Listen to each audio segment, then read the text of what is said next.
દર્શક મિત્રો, મહામંથન મંતવ્ય ન્યૂઝમાં આપનું સ્વાગત છે। ટિકટોક સ્ટાર કીર્તિ પટેલની મુશ્કેલીઓમાં ફરી વધારો થવાની શરૂઆત થઈ છે, કેમ કે તેની સામે થોડા દિવસ પહેલા રાજુ ભમ્બર નામના ફરિયાદીએ ફરિયાદ આપી હતી, જેમાં કીર્તિ પટેલ સામે ખંડણી, conspiracy of crime, IT act તેમજ અલગ અલગ જે કલમો છે તે મુજબ ગુનો નોંધાયો હતો ને આ કેસમાં કીર્તિ પટેલની સાથે નૈના બારીયા જે ભાવનગર પોલીસ બેડામાં ફરજ બજાવતી સસ્પેન્ડેડ પોલીસ કર્મી હતી તેનો પણ આમાં રોલ સામે આવ્યો હતો ને તેની સામે પણ કાર્યવાહી પોલીસે હાથ ધરી છે।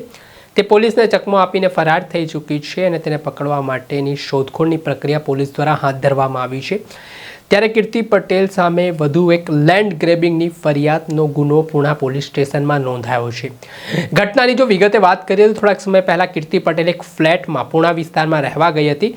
ત્યાર પછી તેણે આ ફ્લેટ પર કબજો જમાવી લીધો હોય તે પ્રકારના આક્ષેપો તેની સામે થઈ રહ્યા છે।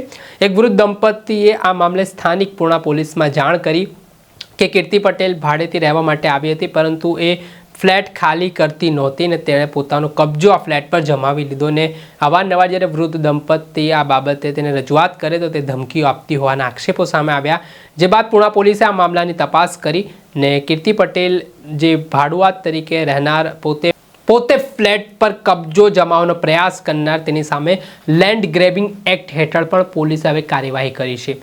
જો વાત કરીએ તો ડીસીપી આલોક કુમારના જણાવ્યા અનુસાર કીર્તિ પટેલ સામે 18 જેટલા ગુનાઓ નોંધાયેલા છે, જેમાં મારામારી, ખંડણી, લેન્ડ ગ્રેબિંગ સહિતના ગુનાઓનો સમાવેશ થાય છે ને આ જે પરિસ્થિતિ વકરી છે તેના કારણે હવે જે રીતે કીર્તિ પટેલની મુશ્કેલીઓમાં એક વધારો થવાની શક્યતા છે તે નિર્માણ પામી છે। થોડાક સમય પહેલાં જ રાજુ ભમ્બર નામના ફરિયાદી દ્વારા ફરિયાદ કરવામાં આવી હતી। 3 કરોડ રૂપિયા તેમની પાસેથી પડાવ્યા હોય તે પ્રકારના આક્ષેપો સામે આવ્યા હતા, જેને લઈને સુરેન્દ્રનગરના રતન પરથી સુરતની પૂણા પોલીસે કીર્તિ પટેલની ધરપકડ કરી હતી અને હાલ નૈના બારીયાની શોધખોળ ચાલી રહી છે। ત્યારે હવે આ જે કેસમાં નવા અપડેટો સામે આવ્યા છે તેને લઈને હવે કીર્તિ પટેલની મુશ્કેલીમાં ચોક્કસથી વધારો થયો હોય તેવું કહેવાય રહ્યું છે।